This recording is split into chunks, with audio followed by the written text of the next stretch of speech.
subhujō durdharō vāgmī mahēndrō vasudō vasuḥ naikarūpō bṛhadrūpaḥ śipiviṣṭaḥ prakāśanaḥ. This is the 29th stanza.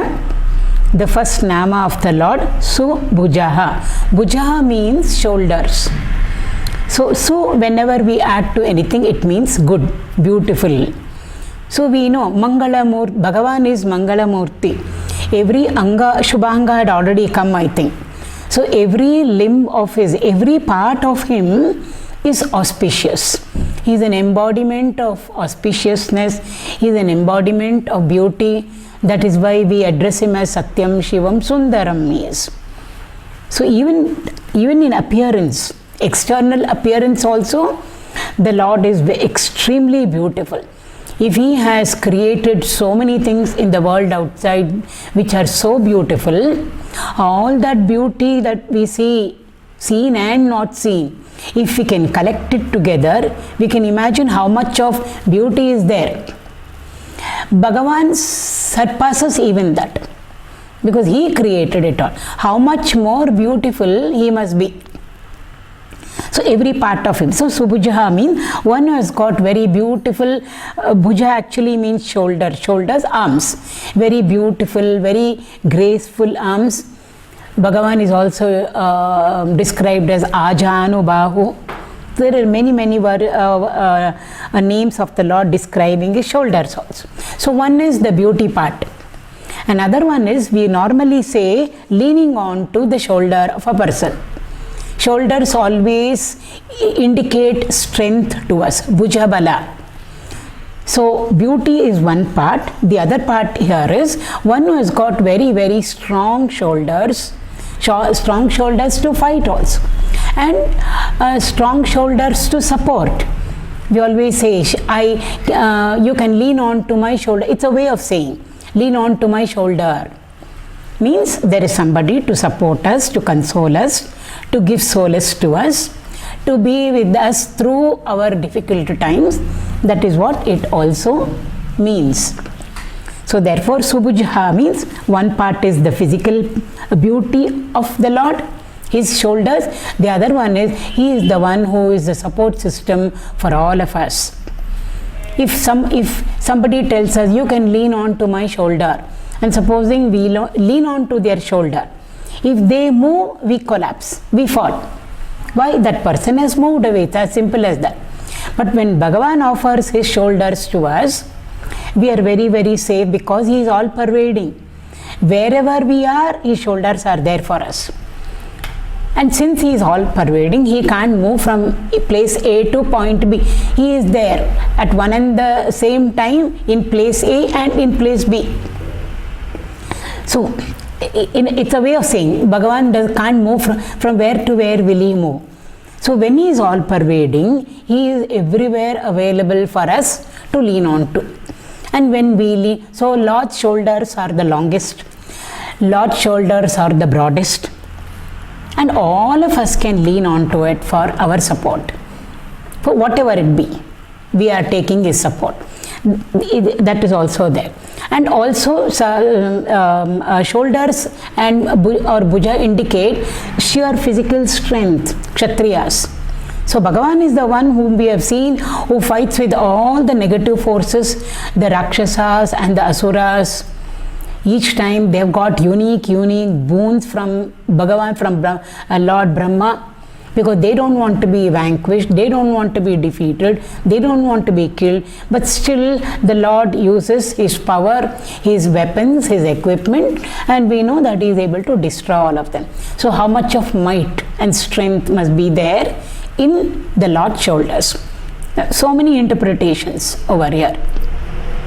And also our shoulder strength get fulfilled at our hands. Shoulders as such don't participate in the activity. They provide strength to us. They don't move away or out of our body. What moves away from us, it's our hands that move. So our shoulders strengths always get fulfilled in the work that is there at our hands.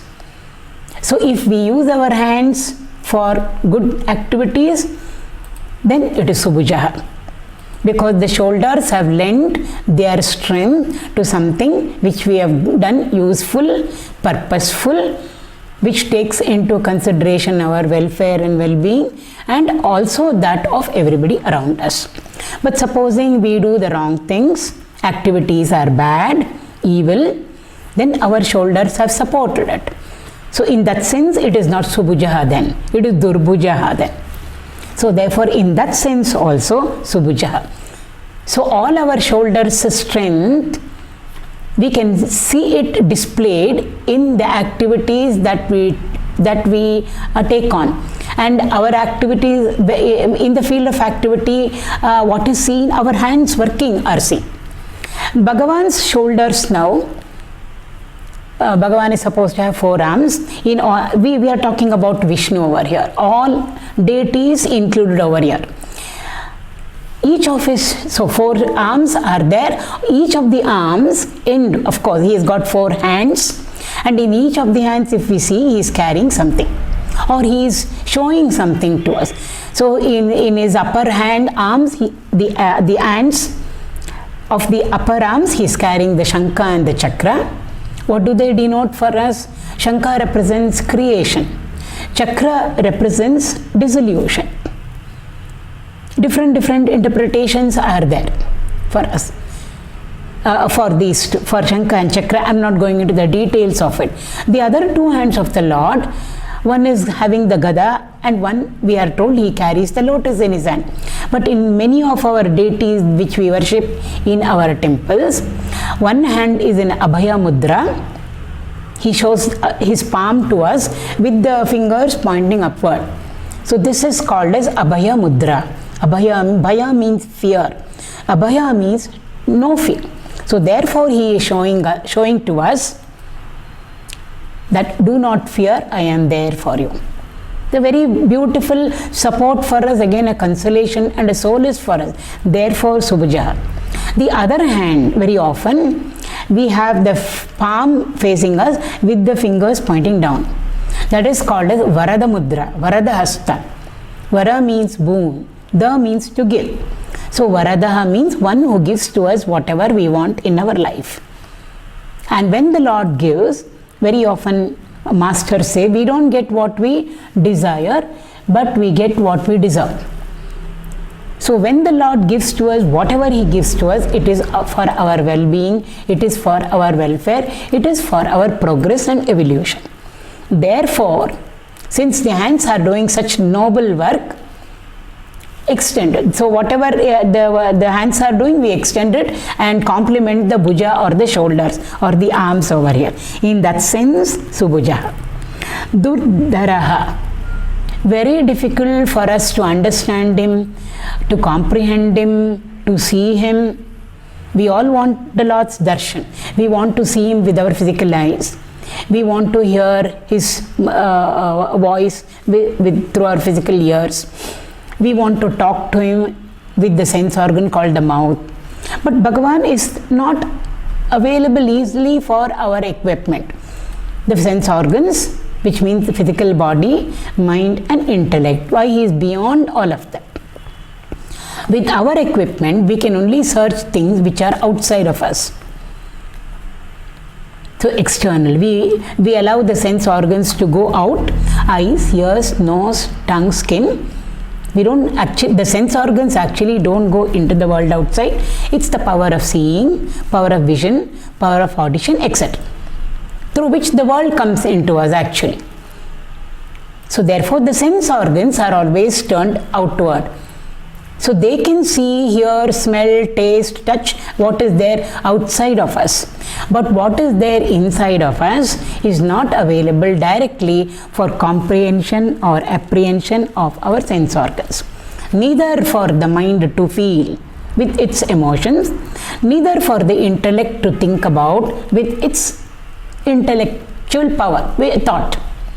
So therefore we say Bhagavan is beyond the sense organs, beyond the mind, beyond the intellect.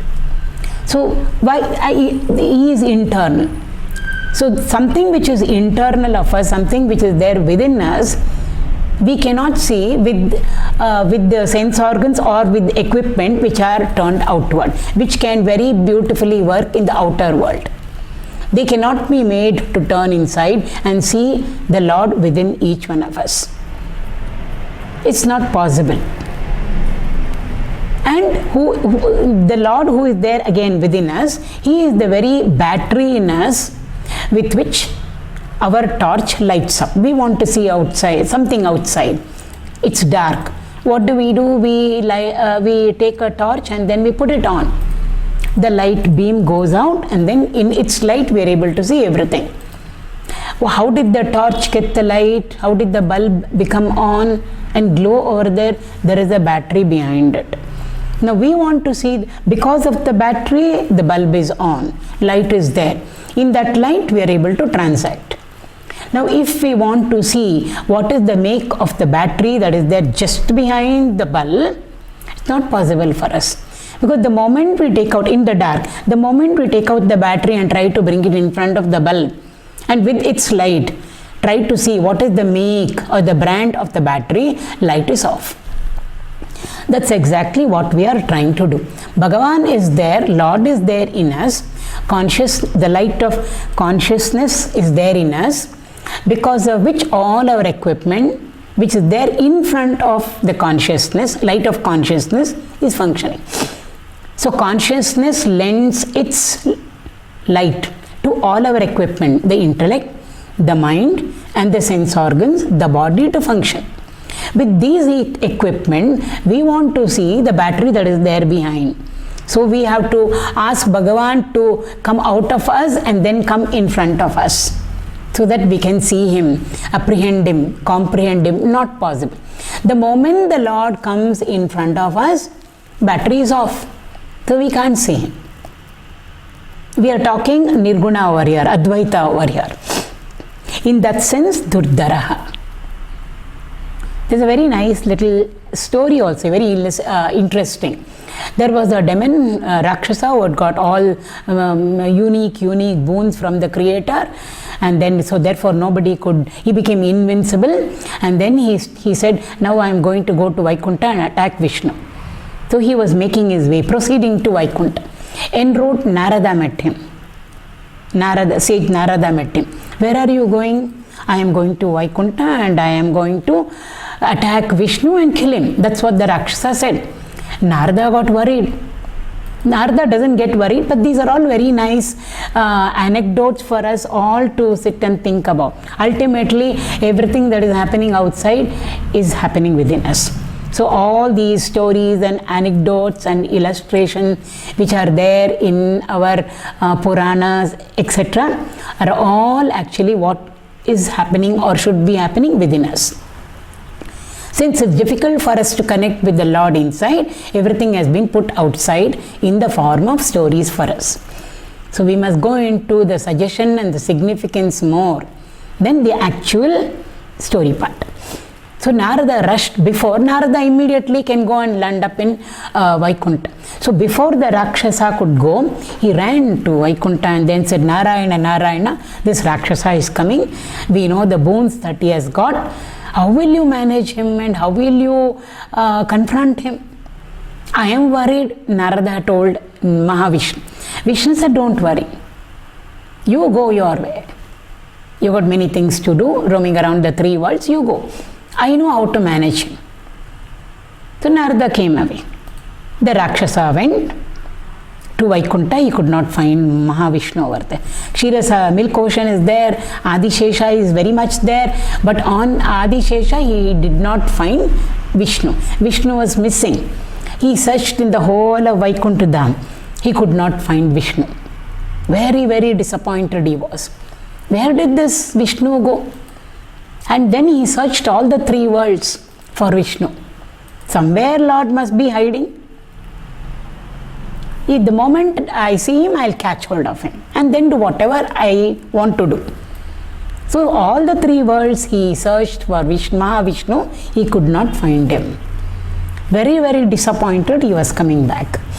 Again he met Narada. Narada was all the time thinking, what will happen, what will happen. Afterwards I must go and see what is the state of affairs in Vaikuntha.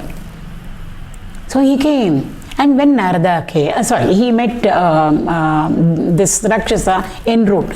Disappointed he is, dejected he is. What happened? I went to Vaikuntha, I could not find Vishnu. I know he is hiding somewhere. I searched afterwards all the 3 worlds, I could not find Vishnu. Where is he hiding? That's a $1 million question. And then he went away, the Rakshasa. Narada was very curious. Where did Vishnu hide? Because this person was capable of going to all the worlds and he could see everything. A lot of varas he has got. How did Lord Vishnu be able to hoodwink this Rakshasa? So he ran to Vaikuntha. The moment Narada went to Vaikuntha, there Lord was ready on the Adishesh, lying down over there. Bhagavan, you are here. Yes, I am there. But the Rakshasa came here. He came. He didn't find you, I believe. Where did you hide? Then very beautifully, Bhagavan is said to have told Narada, Narada, I know these human beings, mortals, asura, anybody who are subjected to birth, death. They will search for me everywhere. Every nook and corner they will search. But there is one place where they will not search. And what is it? They will never search their own hearts. I knew this. And therefore, the safest hiding place for me was the heart of this Rakshasa. So I went and sat inside his heart when he came to Vaikuntha. After he went away, here I am back over. Very beautiful story to illustrate this to us. Durdharō. We will search for the Lord everywhere. Even for sometimes when a key is missing, we do that. It's in our purse or in our handbag. But we have searched the whole house. Didn't find the key. Finally, somebody has to search. Did you search your own handbag? Yes. But it's there. How did I miss out on it? We don't know how we missed out on it. So similarly, Bhagavan knows we will search for him everywhere in the world outside using our equipment given by the Lord and using the energy given by the Lord.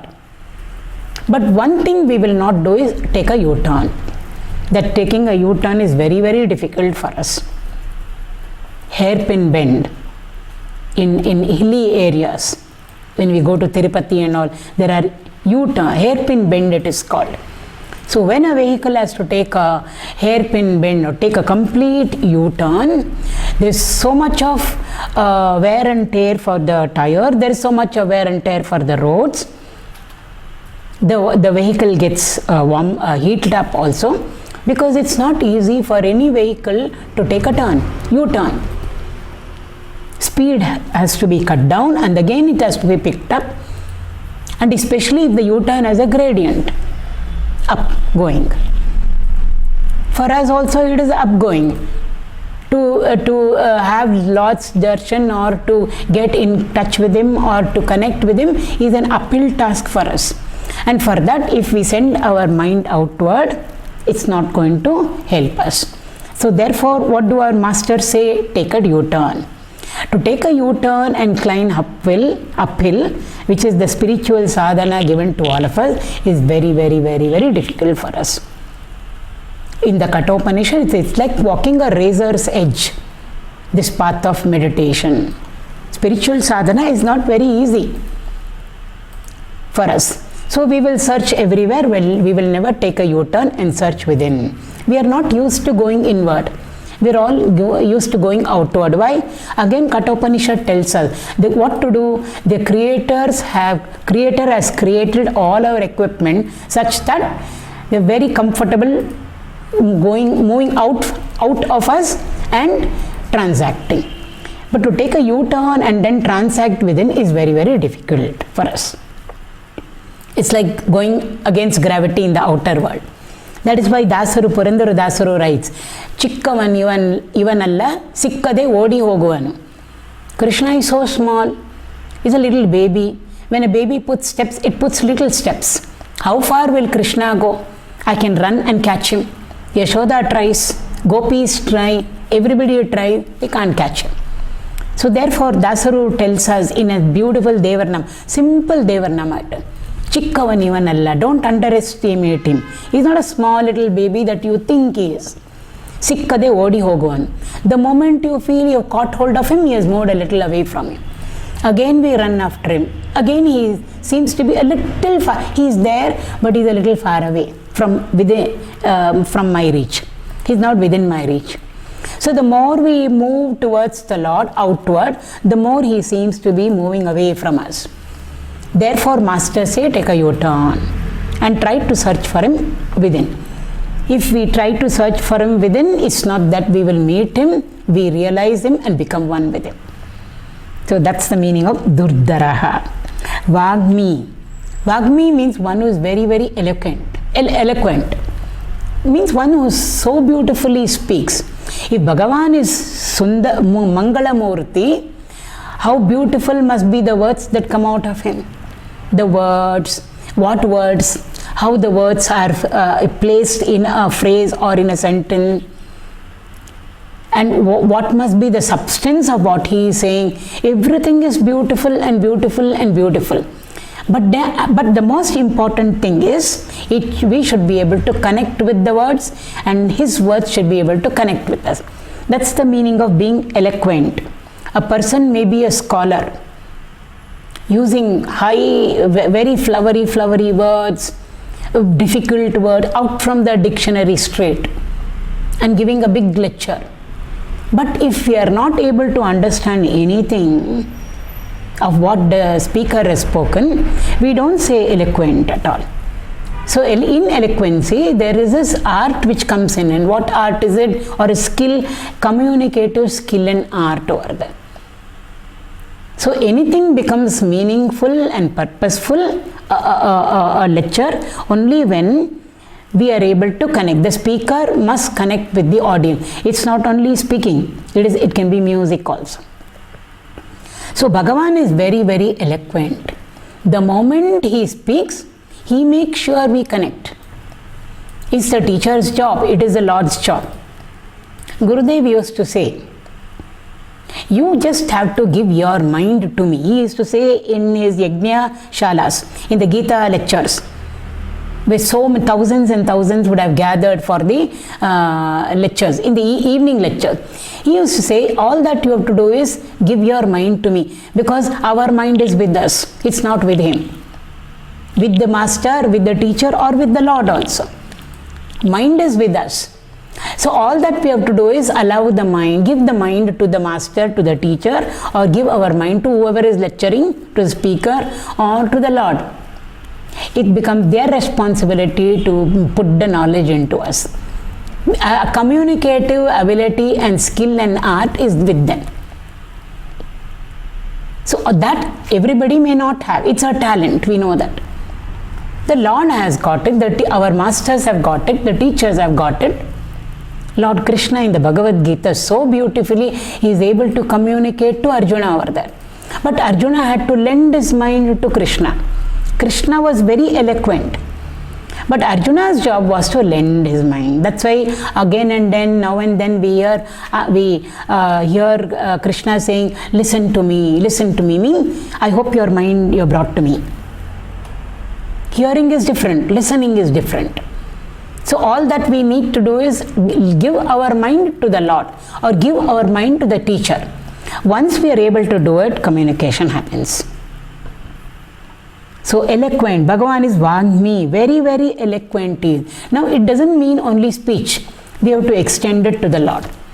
Because we are told in Dakshinamurti Stotra, we are told the teacher was sitting over there. Lord Dakshinamurti, the teacher, was sitting very young. He was sitting down over there. And all the Shishyas were there in front. They were all old. And Dakshinamurti was communicating to them Brahma Vidya, the highest of knowledges, to the rishis who are there in front of him. And how was he communicating? The mode was not speech, it was silence. So, and the students understood everything. He spoke through the medium of silence, the teacher, Dakshinamurti. And what about the students over there? After that, they had no doubts left at all. Means 100% communication was there from the teacher to the student, and the communication was not through words, but it was through silence. So through silence also we can communicate, we can be eloquent. Bhagavan is very, very eloquent that way. He is speaking to us. Not only we need Krishna to come and talk to us, or our master to come and talk to us. He is talking through whatever he has created in nature, in the universe. Silently, the whole of nature is eloquently talking to us. Messages given is being sent to us. Lessons being taught to us, provided we are available. Eyes should be there, ears should be there, and a mind behind that should be there. The leaves are teaching us, the plant is teaching us, the animals are talking to us, the rains are giving to us their message, some message. Provided we are available. In the context, we receive different messages, sometimes from the same thing, object, or from the same person. The clouds have a message, the sky has got a message for us, the star, the sun and the moon, the mountains, the rivers, all of them have a message for us. That's why in the 10th chapter of the Bhagavad Gita, Vibhuti Yoga, Bhagavan says, everything I am. I don't have to come in front of you in your image, in our image, like us. And then open the mouth just like any of us and talk. He says, wherever you see, wherever your eyes land on, ears land on, wherever your mind is, I am there. So this whole universe is made up of so many things and beings. Bhagavan gives a big list over there. We think 10th chapter, we can finish it off very fast. The 10th chapter is the one which takes a lot of time. Because in every verse, there are four different things that Bhagavan is indicating to us. How we can learn from it. Therefore, he says, everything I am. If everything he is, then that can give to us his message. Divine message comes from him. Running waters, I am Ganga. Stationary standing waters, I am the ocean. Among the trees, I am the Ashvattha Vriksha. Among the animals, I am the lion. Among the aquatic creatures, I am the shark. Amongst the winged ones, I am Garuda. He goes on like that. Amongst the hooded serpent, amongst the single-hooded, everything. Bhagavan takes up so many examples over there. He says, everything I am. So wherever we turn, wherever our eyes land on, there the Lord is in a different form. So and what is he doing? He is sending a message to all of us. There is a big, profound lesson for all of us. Provided we are available. Communication is there. But we should be available. We have to connect. So many channels are there in our TV. Just because we have switched off the TV doesn't mean the channels are not, nothing is being telecast. They are telecasting 24/7. But we have to connect with it. Then only we will receive the message or the news from whatever channel we have connected to. Since just because we have switched off the TV, it doesn't mean they are not relaying or they are not sending the news to us. So similarly, that is why they say the whole world is a big open university. Avadhuta Gita talks about that. The king goes to the Avadhuta, a great realized Jivan Mukta, and he says, I want to know from you who is your Guru. Because you are so young. You could have been ruling a kingdom and you could have had luxuries around you. Nothing you have with you. You don't even know where your next meal is coming, where you are going to take shelter under. Nothing you possess. But I find you so happy, contented, fulfilled. Prasannata is there in your face. I can see it. Sir, some guru must have taught you something which has made you become so fulfilled, so contented, so full of bliss. I want to know who is your guru. The king asks. And Avadhuta, the realized person, says, I don't have one guru or two gurus or three gurus. I have innumerable gurus.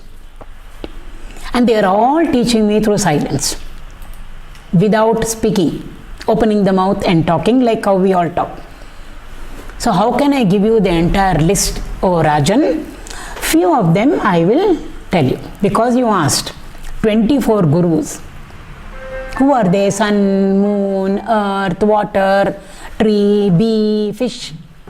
From every one of them there is a message. Means they are all eloquent. All of Lord's creation is nothing but His glory extended. Vibhuti Yoga talks about that. And what is His job? Lord's job is nothing else but to communicate with us. So all of them in the universe, which is all nothing but His glory extended, are communicating to us very, very eloquently. Only we have not connected with it. What nothing? The tree is there in front of me. I did not get any message. How can we say it is eloquent? Because we are not able to connect with it. If we can connect with the tree, then whatever message it is giving to us, or the leaf is giving a message to us, flower is giving a message to us, it will come to us. But they are all very, very eloquent. Only through silence. We all who have studied very beautifully with degree, double degree, etc., etc., open the mouth and talk, we are the ones who are non-eloquent. But we say I am very, very eloquent. So in that way we have to extend it. So it's not just being scholarly, it's scholarliness, because knowledge should be there. Communication should be there. There should be a sense of well-being, welfare, our welfare and our well-being with regard to the person who is teaching us. If they are communicating to us, what is it that they are communicating? For our good or for our bad? So it should be helpful, whatever we hear. Then only it is eloquent. A Rakshasa's message, whatever he opens his mouth and says, is definitely not eloquent, because it's harming. So it should be creative. So many things added up. Only then we can say this person is vāgmī. One is very eloquent. So eloquent, we have to extend it. So even when we are walking on the road and going for our daily walk, if we have our eyes and ears open and with the mind ready to learn just behind our sense organs, we will get messages every moment. There is a teaching that is happening, profound teaching happening. And when nature is teaching us, she is very, very eloquent. Why? She is nothing but Lord Himself. So in that sense, vāgmī, we have to see the expansiveness which is included in these namas. So vāgmī, mahēndrō, we've already gone through this. Indra is the Lord of all the devatas. Mahēndrō means one who is the Lord of even Him. Lord of all lords, the supreme most. Does He have a lord or a boss over Him? No, He doesn't have. Therefore, we call it as mahēndrō. That's one interpretation. Another interpretation is Indra is Indriyanam Raja Indra. Indriyas means our sense organs. It can be organs of perception, jnanendriyas and karmendriyas. All of them put together are indriyas. Who is there behind them all, making them beautifully together in a sync, coordinate and function? The mind that is there just behind. It's the mind that is able to synchronize and coordinate the activities of our sense organs. So the mind is there. So the mind, we can say, is the Lord of our sense organs. So Indriyanam Raja Indra. So mind is always likened to Indra Bhagavan, Lord Indra. Or Lord Indra is likened to the mind. Who is the Lord of the mind? The intellect in us. So mahēndrō subjectively can mean the intellect, which always gives a running commentary to us as to what is good and what is bad. Only we are not prepared to listen to it. That's the whole Gītopadesha scene that we have. In the body chariot, driven by the horses, which represent the sense organs, Krishna is there, the intellect. All the sense organs are reined to Krishna. Has got the reins of the horses in his hand. Arjuna doesn't have. Means the sense organs must be directly under the control of the intellect. If they are under the control of the mind, we know what will happen. So there, and who is Arjuna? Arjuna is the mind. So the mind listening to the intellect subjectively, wherein the intellect has taken charge of all the sense organs. Only then things will fall into place. In us, it is ulta. Intellect is not, Krishna is not even in the chariot for some of us. It's missing. No buddhi, nothing. Then who is holding the sense organ? The mind. Arjuna has got the reins in his hand. And how are the horses? The horses are wild. Kathopanishad very beautifully describes it, dramatizes it. The horses are all wild, and we know where the wild horses will take us to. So in that sense, Maha, Indraha, Vasudaha, the means to give. Just now we saw the meaning of the word Varada. Vara means boon. The one who gives to us our whatever we need in our life, whatever we require in our lives.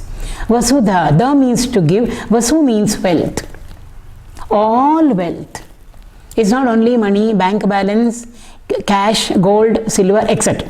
All wealth that we need in our life which enriches us. Knowledge, health, of course wealth, strength, everything. Whatever we need in our lives which enriches us, which adds to our life is Vasu only. Bhagavan is the one who gives everything to us. A to Z is the one who gives it to us. Through somebody or in and through a situation, it would have come to us. But ultimately, who is the one who gives it to us? He alone is the one who gives it to us. So, Vasudaha, that's what it means. The one who dispenses of all the wealth to us. Again, wealth doesn't mean only materialistic wealth. All that which adds to our life, which enriches us.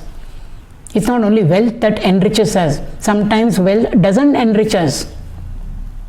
Qualities, value system, that is also wealth. So Vasudaha, one who gives to us all wealth. Why? He has got it. Shri is with him. So therefore, since he has everything in plenty, he can give to us also. So Vasudaha, Vasuhu. Okay, Vasuhu again has got many meanings. One is wealth, which we have already seen. Vasudaha, wealth. One is Vasamsi. Vasamsi, clothes. That word comes from Vasu only. Clothes means, again, riches for us.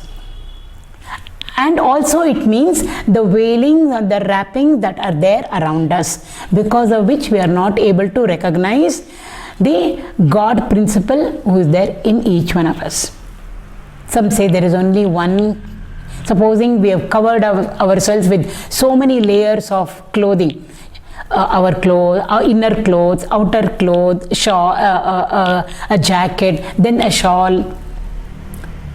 Therefore, our very identity is there within the different wrappings or the layers. They call it as sheets. Each one of them has to be removed for us to see ourselves as we are. So Bhagavan is there in us, and he says, I am you and you are me. But now we don't consider ourselves as immortal, we consider ourselves as mortal. Why? There are sheets around us, wrappings around us, layers around us, because of which we have lost our real identity. And we think completely different from what we really are. They all are called together as ignorance. So we can say one, some say three. Three means equipment, body, mind, intellect. Some say panchakoshas, different master, different traditions talk about it differently. 7, 9, Nava Avarana, Navaratri time. Avarana means that which covers me up. Avarso. It covers me up. Like a shawl, I wrap it around me. How many are there? 9 are there. Nava Avarana. So during the 9 days, every day, we hope that one of the wrapping around us, we would have dropped. All belong to the materialistic realm, non-spiritual. So to gain the experience of the spiritual essence in us, we have to give up, or we have to move away from, drop these 9. So the journey has to be within, not outside of us. So Navaratris, they say. Ratri means not AM, PM, we are not talking about it. Ratri means we are all in the darkness of ignorance, spiritual ignorance. So in the dark only we move from where we are to where we want to go, which we really are. So therefore, every day we are supposed to, if we take up the sadhana very, very sincerely, starting from Mahalaya Amavasya day. Amavasya means Vasyam, comes from the word Vasu. We are clothed with, covered with what? Ama. Ama means ignorance, darkness. New moon day, dark it is. So Amavasya, its laya should happen. It should go away from me. Not temporarily, permanently it should go away. Mahalaya of Amavasya. Sankalpa is taken on that day. Slowly through the 9 days we move. Every day we have dropped one sheath or wrapping. And finally on the Vijayadashmi day, it should be a day of enlightenment for us. The Navaratri has come and Navaratri has gone. Every year for all of us, we are where we are. Our musician masters have written such beautiful kirtans on this. They are called Navaratri Kirtan. Nava Avarana Kritis they are. Very beautiful ones. Wherein of course the deity whom we are worshipping is Devi over there. So the Shri Chakra is taken. Nothing but the whole whatever we do outside over there in the form of a puja, in the form of an upasana, is supposed to be done within ourselves. So we are moving inward, slowly inside, we are moving till we reach the center over there, where not outside but within ourselves. So beautiful kritis are there, highly scientific, highly technical, which talk about the progress from the outermost avarna or the sheet covering wrapping to the innermost. So 9 kritis are there, 9 kirtan plus 1 introduction, warming up exercise, 1 kirtan for that, and then a mangala conclusion. They are called Kamalamba Nava Avarna Kritis. Given the raga also has been set by the master. Muthuswami Dikshitar has given it to us. They are called Kamalamba Nava Avarna Kritis. Utkadu Venkata Subbayar also has given to us Kamakshi Nava Avarna Kritis. Beautiful they are. Just to hear them is very beautiful. Vasu. So Vasu also means the wrappings around us. Vasu also means the sun over there. So many different meanings are there for Vasu. So he is Vasu. Vasu means seasons. There are 8 seasons. 6 outside seasons. In a year we have 12 months. Every 2 months is a season. So 6 outside seasons, 2 inside seasons. What are the 2 inside seasons? Okay mood and not okay mood. Good mood, bad mood. Sometimes I'm in a mood. Then I'm not in a mood. So the variations of our mind. Either way, 2 seasons inside. Minds, it's called as mental climate. So 2 mental climates within plus the 6 outside form 8. All of them are given the presiding deities for them all. They are called as Ashtavasus. So Vasu also means season. So season means time, because seasons come and go only in time, which means Lord of time. Lord Bhagavan, and in time only we see the sun going and coming. So Vasu also means sun. We've already seen 100 meanings are there for each nama over here. And then one who resides in everything and in every being is called as Vasuhu. Vasati iti. Vasati means I stay in. Who stays in each and everything and in every being? Bhagavan stays. Therefore we are what we are. If he moves away from us, we are not what we are. So Vasati, he stays in us. Like how we stay in our house, we did Graha Pravesham and came in. Similarly, our body is a big house and there he is staying inside. Therefore he is called as Vasuhu. Vasati iti. Or another meaning also, Vasayati iti. One who allows things and beings to be in him. Two ways. He resides in everything and in every being. So Bhagavan is there sitting in everything and in every being. That is his glory. And also he allows everything and every being to be within him. The first one, Vasati iti. The Lord who is there in everything and in every being is his glory. It's called Vibhuti Yoga, 10th chapter of the Gita. When Arjuna is told by Krishna where all he can find the Lord, in everything and in every being. Because Vasati, Bhagavan is in this, Bhagavan is in this, Bhagavan is in this, everything and every being. That's his glory. So when Bhagavan Krishna exhaustively gives out all this to Arjuna, Arjuna in turn asks, if you are staying in everything and being a Krishna, is it possible for me to see everything and every being in you? He asks. I want to. If it is so, I want to see. And immediately he says, provided you think I am fit to see. Because everything outside is easy for us to see. We are seeing the table, we are seeing the chair, we are seeing the mountain, the tree, the river. Okay, Bhagavan's presence is there. Without him, tree is not tree. Without him, river is not river. Without him, that person is no more, this person is no more. Little easy for us. But how to see everything and every being in him, it's huge. Here it is different things. And I say he is here, he is here, he is here. It's relative, even that is difficult for us. Because we see the person as how we want to see the person. Name, form, qualities and activity. Good person, bad person, this person, that person. We never go beyond it to recognize and to connect with the spiritual essence behind each and everything and every person. We don't do that. So even this is so difficult. To recognize the Lord's glories in each and everything and to be conscious every moment that he is there in the water, he is there in the fire, he is there in the food that I eat, he is there in everything. He is even sitting there in the plate on which we are eating the food. Difficult for us. But that is his glory.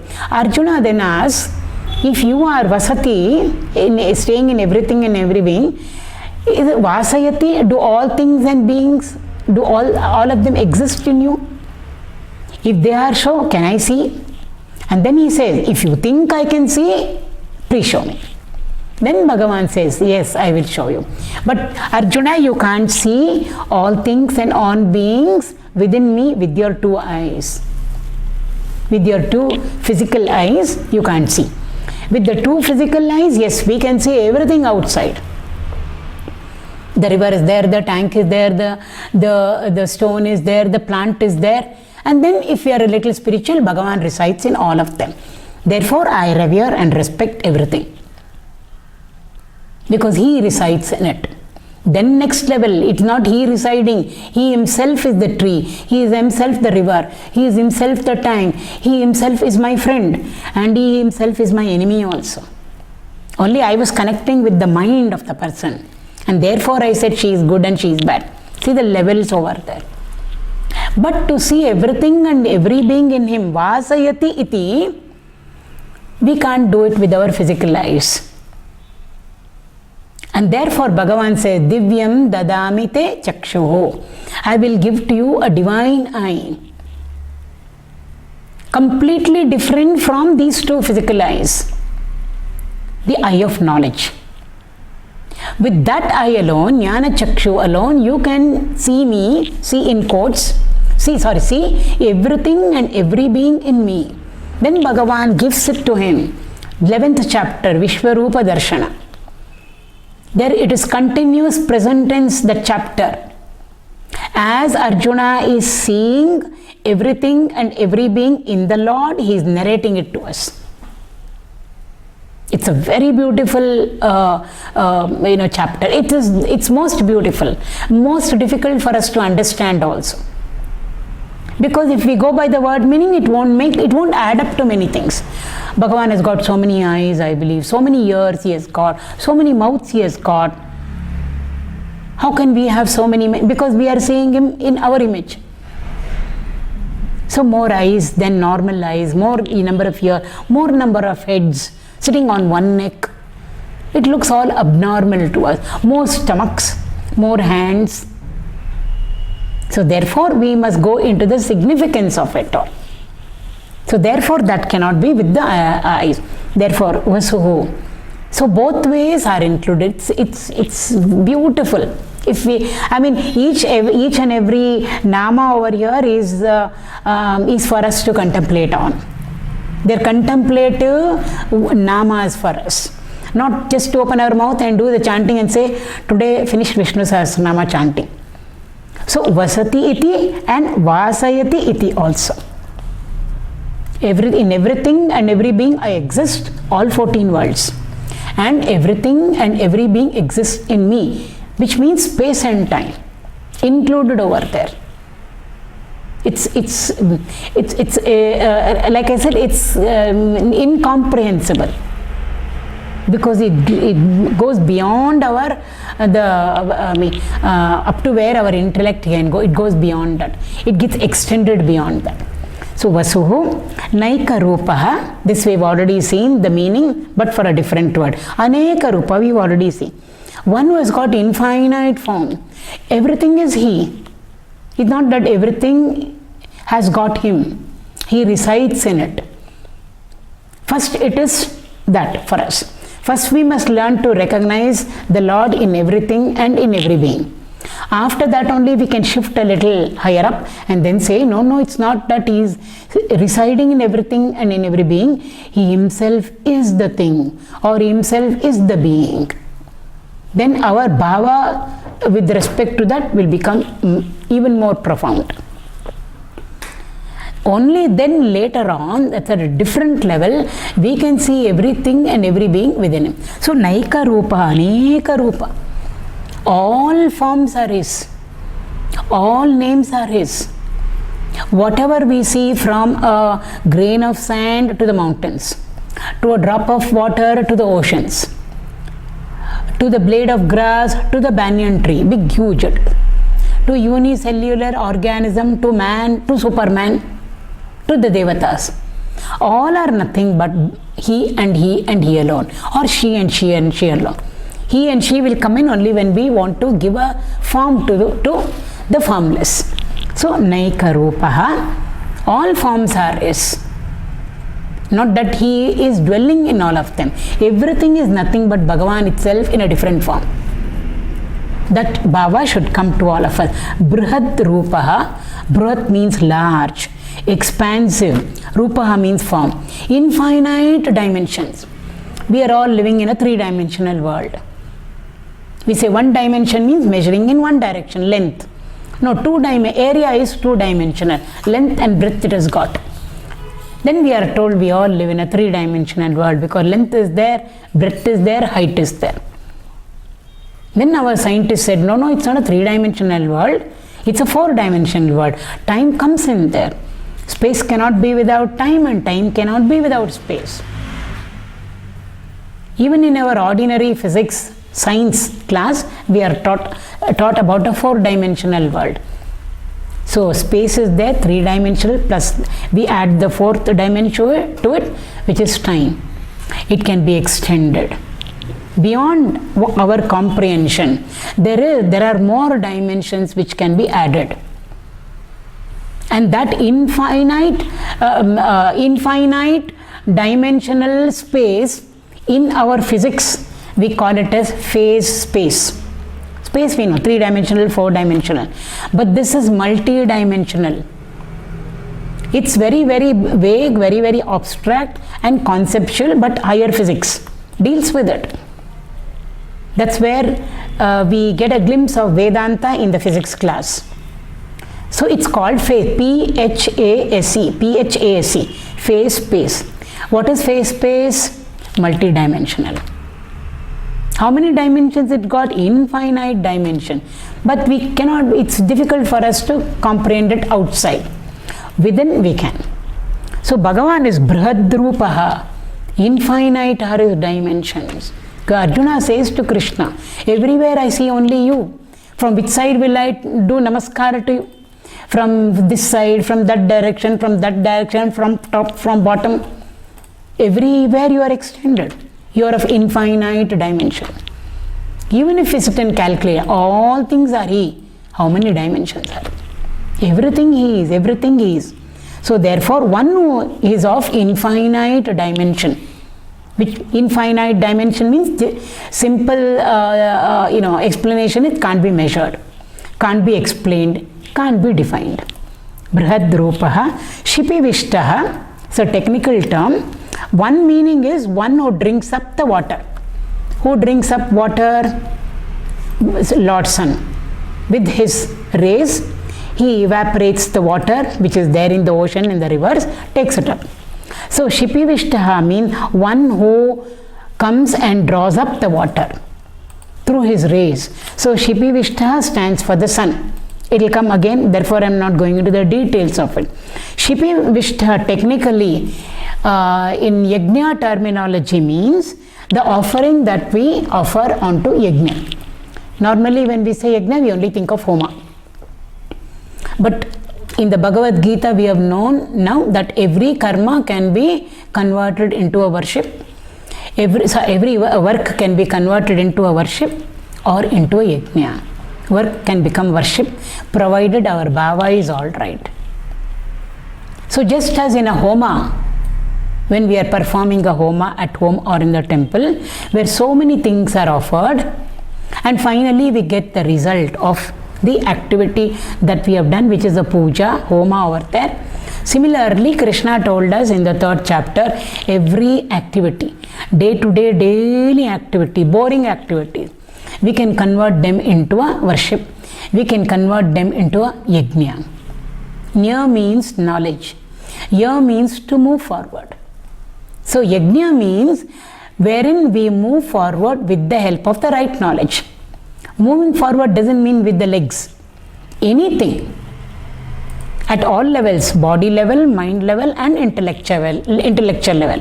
Whenever we are moving forth or forward, with the help of knowledge, we are moving forward as well as higher also. That little piece of activity becomes a yajna. So whatever we pour into the yajna means the ingredient, the effort over there. Effort means including whatever we need for that particular piece of activity. If we are going to do, if we all go to the kitchen to cook, cooking must become a yajna. Pakāśanaḥ. Pakalaya it is. So it's like how we go to a devalaya, we are going to a pakalaya. And what are we doing in that alaya over there? We are going to cook. What is that cooking? It's not an ordinary activity. We thought it is an ordinary activity, work. Boring to go and cook. But we must, with the right attitude, bhava, convert it into a worship, convert it into a yajna. We are doing cooking yajna there. So when we are doing a cooking yajna, all the ingredients are offerings. And of course our effort also over there. More so our effort, that goes mechanically into it. But what goes on is because of our effort. So ultimately our effort decides the final product, the end product or the karma pala there. Bhagavan says, I am that. Earlier he had told us, I am the siddhi sadhana, I think was the word. The previous one, siddhi sadhana. Siddhi means fulfillment. Whatever fulfillment you want in life, you want to gain, you want to achieve, siddhi, for that you have to walk a path. Means put in effort. That path or the sadhana also I am, the Lord said. Same thing over here in a different way. So all offerings that we pour into our field of activity, anything it can be in the office, it can be in the bank where we are working, it can be the marketplace. Of course it holds good in the temple and in our puja room and in the kitchen. All karma, we must convert it into a yajna. And whatever we pour into it, Bhagavan says, you are not pouring anything else. You are pouring me, myself. Into whom? Into himself. Ultimately everything is he. So I am śipiviṣṭaḥ means whatever we offer, ingredients is he. The fire is he, the water is he, And who are we? Who are cooking, master, chef? That also is He. In the 15th chapter of the Bhagavad Gita, He tells us. Because without Him, we can't cook.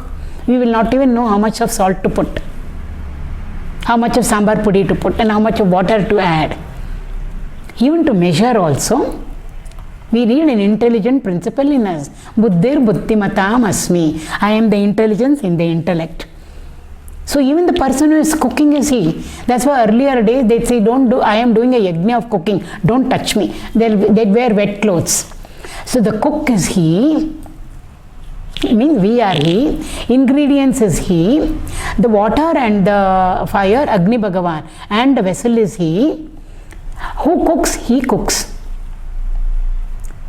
The process of cooking is He. We can't cook. We can only sit over there, stand there and stir. And with our mobile, we can talk to somebody also. So the converting the raw material into consumable food is He. Finally, the food is He. And that which comes onto our table, the plate is He, the glass is He, and the food that comes in front of us is also He. Narayana in another form is the food that we eat. Who is eating? He says, you are not eating, I am only eating. Because without Him, we can't eat. Without Him, fingers won't coordinate. It won't take the food properly, because if they start quarreling with each other, and the food has to be taken properly, put into the mouth has to close and do whatever it has to do, then the food has to go down, cross the air passage and go through the food pipe, and inside digestion has to happen. We are not doing it. Who is doing? Bhagavan is doing it for us. And then it becomes our energy and whatever we need for our activity to sustain our life. Life is He, the energy also is He. So finally, when we go around the entire process, even with the magnifying glass, if we try to find out where we are, I, ego, there is no place for it. It's all Bhagavan says I and I and I alone. To indicate that to us, He uses the word śipiviṣṭaḥ. That is why we say Sarvam Vishnumayam, Sarvam Krishnamayam, Sarvam Brahmamayam. So śipiviṣṭaḥ, prakāśanaḥ, last word will, because this word will come in the next shloka also. So we will wind it up with prakāśaḥ means one who illuminates for us. Again Bhagavan Sun over here. So He stands for the light with which we are able to transact in the world outside. But for our equipment to transact, we need a light within us also. Light of all lights. Subjective light, not objective. Sun's light has got properties, but this light has got no properties. So subjective light without properties, which is there within us, with which we are able to transact in the world outside, with which our equipment are able to transact.